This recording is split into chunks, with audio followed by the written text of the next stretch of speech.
Hello and welcome to Missionary Messages. So I was gone last week. I was out of town, so that's why I didn't have a show. And this week I wasn't going to because I'm going to be with my brothers and my dad and my mom, but because it's Father's Day. Happy Father's Day, everyone. But after this last week and a half, things have been pressing on my mind and impressions have been pressing on my mind and my heart that I needed to do this episode today on a particular topic. So I do want to get to Michael's tidbits. I have a lot of tidbits that I need to cover in regards to Michael and the things that he's been talking about. But today, this topic has been weighing on my mind, and it does have to do with my last episode, kind of a continuation, except more about death. A little bit, I guess, because it seems like lately there's been a lot of death, and not just older people dying, but some younger people dying. And I felt like I need to address this today, and which is not super easy to do because I'm going to be sharing some things about myself and relating to the dead. So I hope that those of you who are listening can understand and will feel the spirit as I talk about this topic. So, and it was appropriate for our last episode because we talked about angels, and when people die, we want to feel their presence. We want to feel that they're still with us. So, before I talk about the dead, specifically, I just want to share a little bit of information about the temple, so you are not confused when I'm talking about certain things. So when we go to the temple, we perform ordinances, and these ordinances are baptism, confirmation, initiatory, endowment, marriage sealings, and other ordinations. Baptism and confirmations. So baptisms and confirmations are the first stage. And these ordinances help us understand how to take the name of Christ upon us. These are ordinances that show God we are willing to do his work and be a member of his church. So when people go to the temple and they take their people's names to the temple to get baptized and confirmed, then those people accept that they want to be members of this church. They want to accept baptism into God's true church. Initiatory and endowment. So Sylvia H. Allred, she was a leader in the church, said this: initiatory is an ordinance that provides us with specific, immediate, and future blessings. And when you go get your initiatory in the temple, they'll tell you specifically what those blessings are. I can't tell you, but right now, but if you go to the temple, you'll know. The endowment embodies sacred covenants. It includes receiving instruction. So when you get the endowment, you receive instruction. You receive power from on high. You receive the promise of blessings on condition of your faithfulness to the covenants that you make. And then we also have marriage and sealings, so that bind us to each other and to God. These covenants become our credentials for admission into God's presence. Well, God's presence. And so these are just a few things that we do in the temple that you need to be aware of for today. So I told you the story at the beginning of this year about my brother's friend. Well, I'm going to say his name today because I think when we speak of people specifically and we mention their name, that has power. So many of you know who I'm talking about anyways, but his friend's name was Scott Pizzola. So I'm going to tell you a little bit of progress of this story. So Scott, apparently, I'm not sure how this happened, but has some of his ordinances done. He has the ordinance of baptism, confirmation, and initiatory done. So if he has already accepted these ordinances, which I know he has, he now has entered into the true gospel of Christ. He is now a member of the Church of Jesus Christ of Latter-day Saints. He has agreed to take upon himself God's name and do God's work. He is a member of the church. if he has accepted the initiatory, he has been provided with specific, immediate, and future blessings. If he accepts the endowment, he does not have the endowment yet, and I know that his sister-in-law is going to get that done for him. So if he accepts the endowment, he will be given instructions from God. He will have power given to him from God. And if he is faithful, he will be able to use that power to influence and be with and around his friends, family, and loved ones on this earth in a way that he never could when he was in spirit prison. And not only those of us on earth, but also the ones that are still continually right now in spirit prison.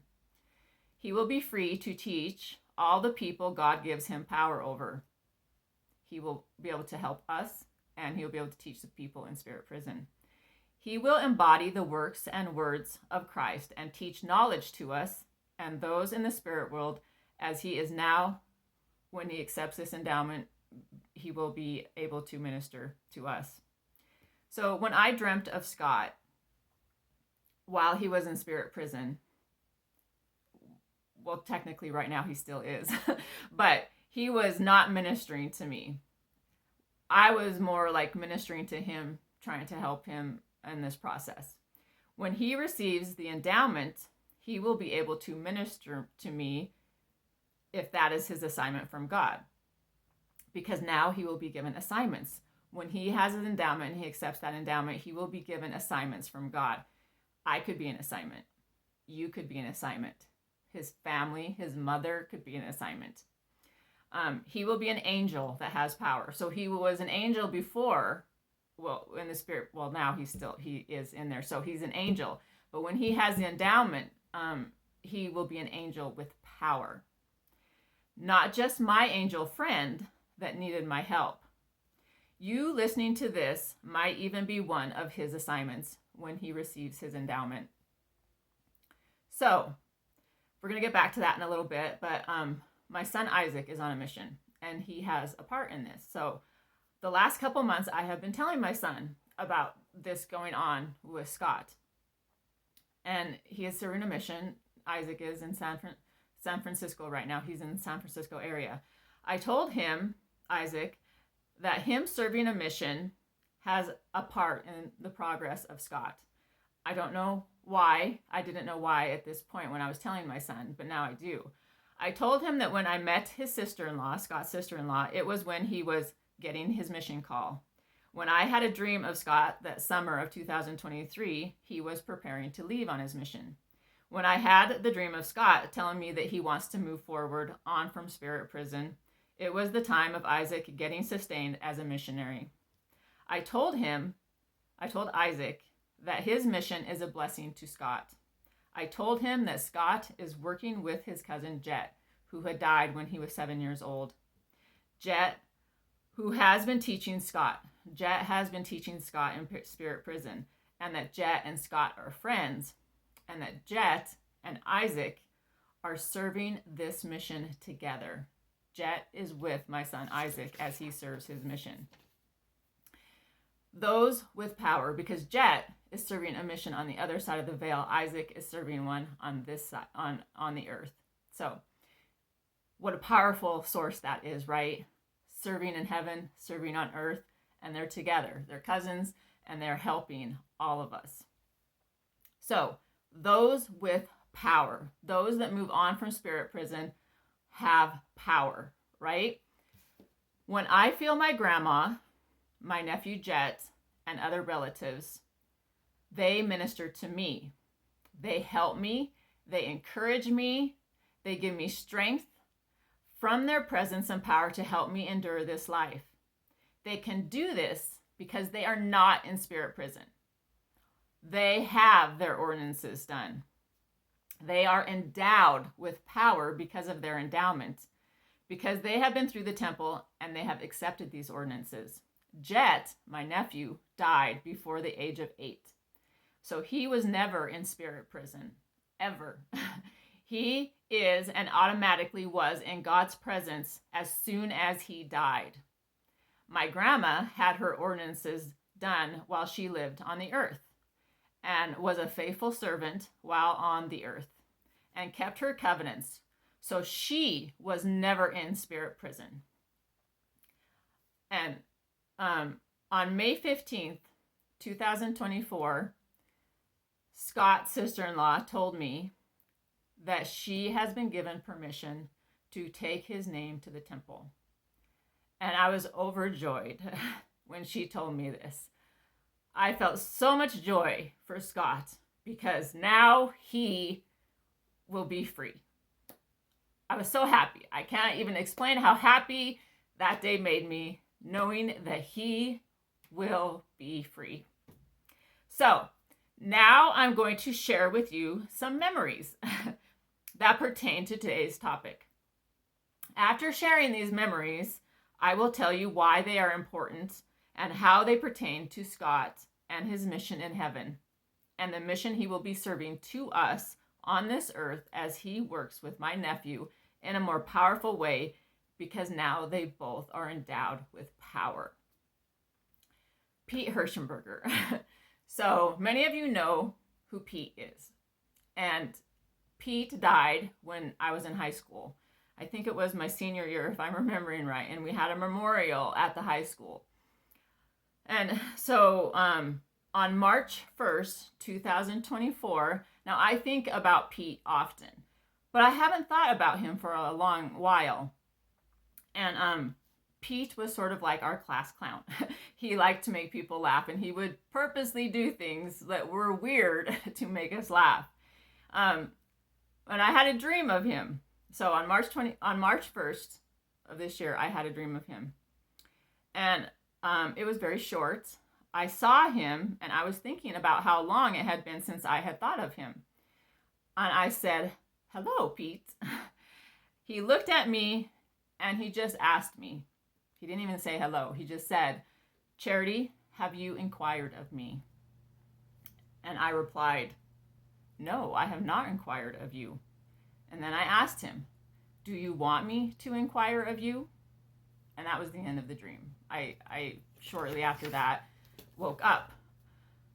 So, and someone had died in the last week and a half, 2 weeks, which brought this all to fruition today and me talking about it.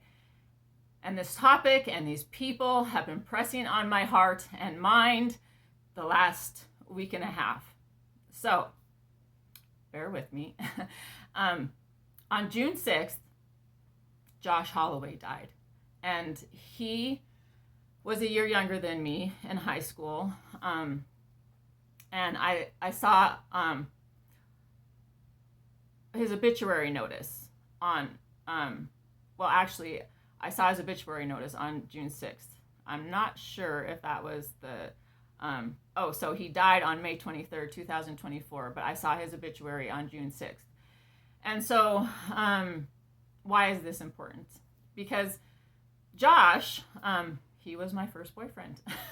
So when I saw that he died, even though I hadn't talked to him since high school, all these memories came flooding to my mind of that time in my life when he was my boyfriend. So, quick story about that. I dated a lot, but I didn't have boyfriends. So all my friends seemed to always have boyfriends, and I wanted a boyfriend, but whenever someone would ask me to be their girlfriend, I liked people and I wanted to be their girlfriend, but when they would ask me, it was like instant fear or something overcame me, and I would just like run the other way. And which is really weird because I liked these people and I would have liked to be their girlfriend. Looking back at it now, I know that God was just protecting me, putting that fear inside of me because he didn't want me to be in serious relationships when I was so young. He knew that that wasn't a good thing for me. So God kind of just instilled that fear in me so I wouldn't do it, I think, looking back now. Because I always thought, what's wrong with me? I won't go out with anyone, but all my friends are going out with people and having boyfriends. So anyways, my senior year, all my friends had boyfriends, and I was like, oh man, who do you hang out with when they're all hanging out with their boyfriends? But anyways, so this kid, Josh, he in the fall was asking me to be his girlfriend, and I was like, no, no, no, no. And then after it was getting into winter, a little bit more into the winter, and my friends were like, just do it, Charity, just go out with him and be his girlfriend. I was like, okay. So I was like, okay, I'll be your girlfriend. So I was his girlfriend, and we went to prom, and because I was like, well, I'm gonna try this thing out. I'm gonna see what it's like to be in a relationship. And so it only lasted for 3 months. But when I saw that he died, those memories just came flooding back to me. And I thought of all of those things. And not only him, but I thought of all these people that have died recently, young and old. Because a lot of these people were under 50 years old when they died that I'm talking about today. So, even though our relationship was short-lived, it was a memory for me, a first thing that happened in my life, and kind of the only boyfriend I had until I got married to my ex-husband now. But so anyways, so his death made me think of all the other people that I'm going to mention a little bit today. Another person I graduated with that died recently, on December 17th, 2020, Cliff Johnson. He was in my class, and he married a girl that was also in my class, Carrie. And Carrie had a brother, Brett, and they were all just the sweetest. So Brett lost his brother-in-law, and Carrie lost her husband, and just the sweetest people. Carrie and Cliff, they dated in high school, they got married, they were the sweetest people, the sweetest couple, and I'm sure they had the sweetest family. From the pictures I see, they look sweet. And Brett was also just the sweetest person. And he was such a good friend. He actually, quick story, he took me to the prom, my junior year, I think it was, and first time, and this is what came back to me were all these memories. First time I had lobster, and the only time I've had lobster, because lobster is very expensive and I never want to spend money on lobster, but he just went all out, and he was just giving me everything that night. And lobster was my memory. It stays in my mind because it was so good, but it was very, very expensive. So anyways, they lost Cliff, and Cliff, he was just a wonderful person, and he died in an accident at work. So thoughts of Cliff and Carrie and Brett all came back to my mind. So Corey Casagranda, he died on October 15th, 2021. And he came to my mind because he was my best friend's brother. Carrie was my best friend, Carrie Ronning at the time. And he was always around. We were around each other a lot because from 7th, 8th grade to my senior year, Carrie and I were best friends. We did everything together. We played basketball together. We were boys basketball managers. We were in track together. So we did a lot of things together. And I always saw Corey, and he was a big tease. He would tease me all the time.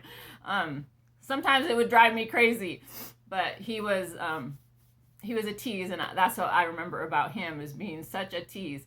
And I also came to mind as I was thinking about Corey that Carrie's dad also died a bit ago, 4 or 5 years ago. I don't know the exact date, but and it made me think of all the times that Carrie and I had together with her dad and her grandma, because he lived in Butte. We would come to Butte all the time. We would go to basketball games, and we would just hang out. We would meet up with people that were from Butte that Carrie knew, and we would have fun. And so it made me think of Carrie's dad, and of Carrie's grandmother, who was always so nice and gave us this good food all the time.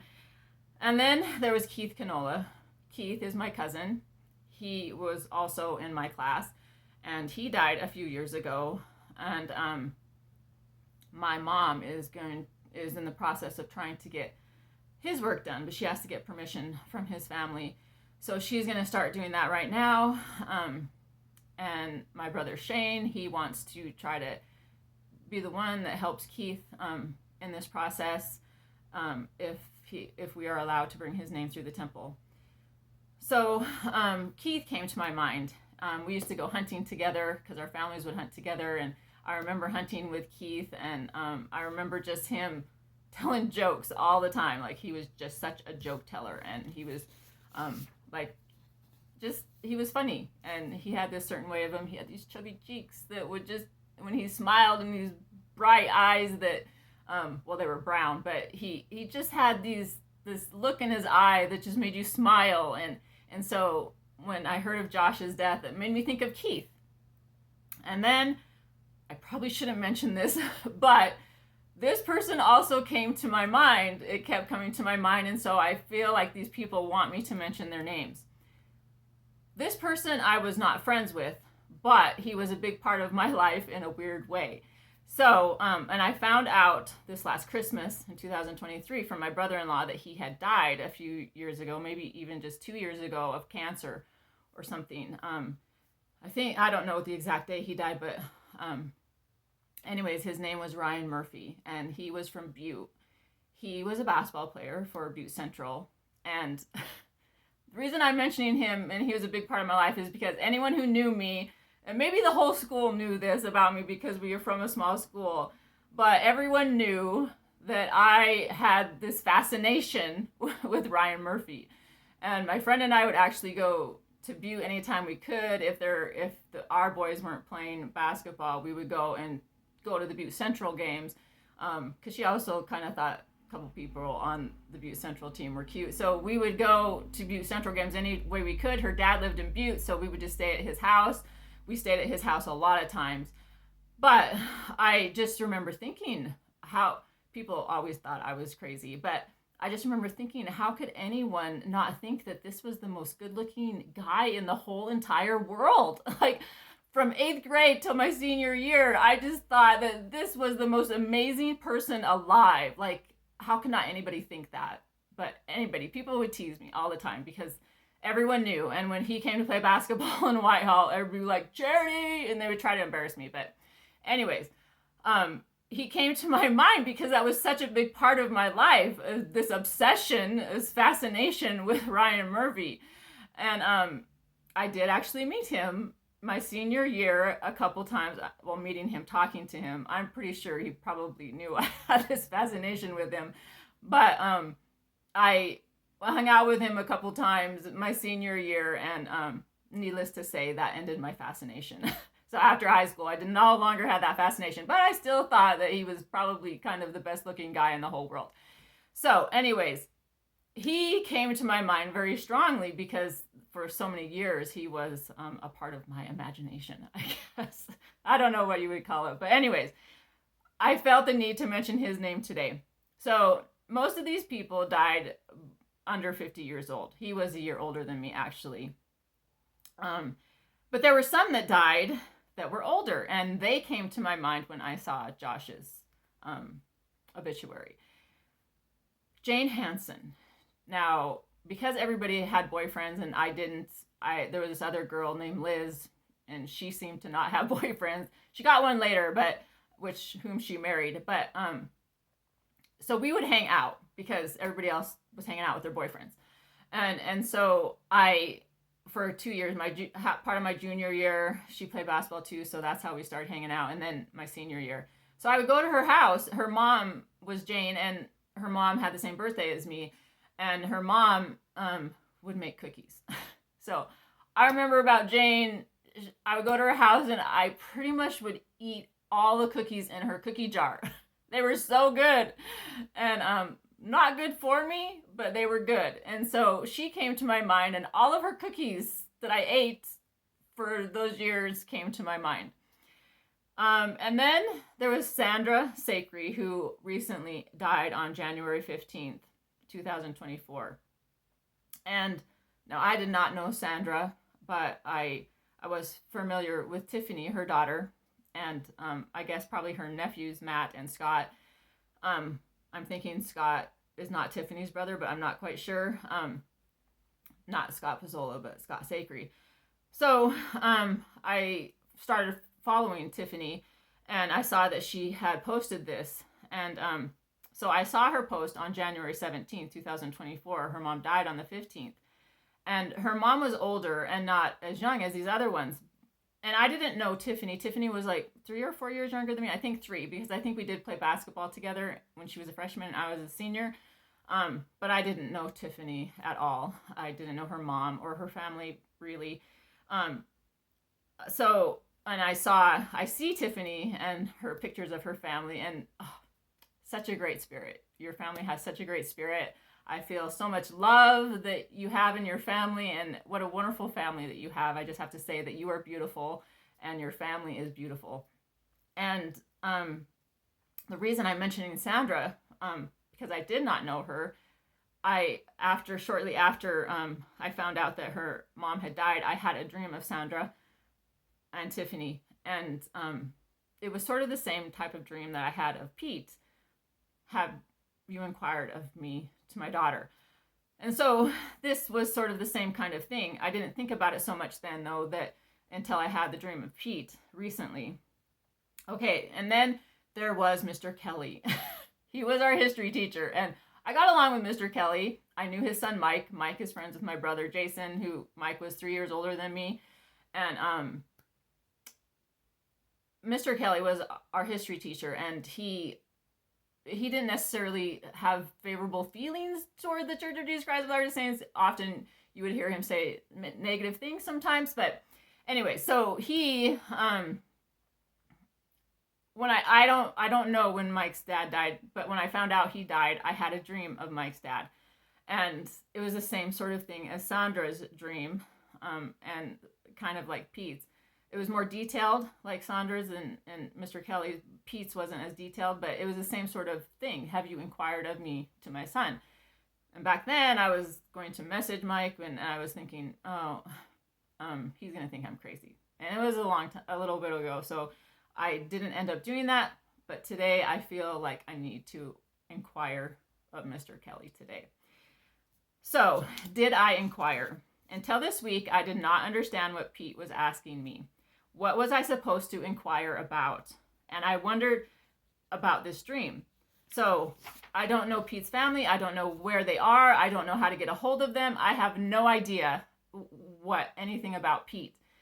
But he wanted me to inquire of him today. So if anybody knows that situation, you can handle that, or you can give me some information on that. So my memories, after going to the temple, my mom and I went to the temple on Friday, and feeling the memories of these people the last couple of weeks, I now understand what Pete was talking to me about. After my mom and I went to the temple, she looked up Scott's information on Family Search and found that he had some ordinances done. He had baptism, confirmation, and initiatory, and I'm not sure how those ordinances got done. His baptism and confirmation, we found out, was performed on my birthday in 2010. And I thought, wow, that's pretty amazing. His initiatory was performed in 2010 on my son Isaac's birthday. So I thought that was really interesting and special to me, that and a sign to me that Scott was talking to me, and that he wanted me to inquire of him also. So his sister-in-law will get his endowment done. And so I am inquiring. What does that mean? Okay. Today I'm inquiring about all these people that I have mentioned. And when I get to the other side of the veil, I will have no guilt of not being part of their progression. I am doing my part and inquiring of them to all of you. Just as I inquired of Scott to his sister-in-law, and she inquired of him to her mother-in-law, and now he will be able to progress in the next life. So will you also inquire of them? And what does that mean? The reason I'm bringing all of this up and all of these people today are because this past week, as I think about their deaths, I feel them all saying to me, Charity, have you inquired of me? Not only, now I only had dreams of 3 of them, but I feel the spirit of all of them asking if I will inquire of them. And that is why I'm talking about it today. Because if any one of you is listening to this video, this is me inquiring of them to you. You are the only ones that can do something for them. You are the only ones that can allow their names to be taken through the temple. I feel like they are inquiring of me because they know that you possibly have open hearts to the possibility of that happening for them. Maybe they have come to visit you. Maybe they have talked to you. Maybe you have felt them and that they want something from you. Don't ignore that feeling. So when Scott has his temple endowments done and accepts the ordinance, and he comes to me again, I will see and feel the difference because he will have power. He will be like a bright light, and he may not need to come to me anymore, because when his family lets his name be taken to the temple, he may spend efforts on his family, his friends, and other loved ones that maybe he grew up with, that maybe he went to high school with. So I suggest something to you today, and I plead with you for them. Whoever is listening to this message and is not a member of the Church of Jesus Christ of Latter-day Saints, if you have any feeling of belief of what I am saying is true, and you know someone who is a member of the Church of Jesus Christ of Latter-day Saints, and you want your loved ones to be taken to the temple, their names taken to the temple, I inquire of you, reach out to them. Tell them who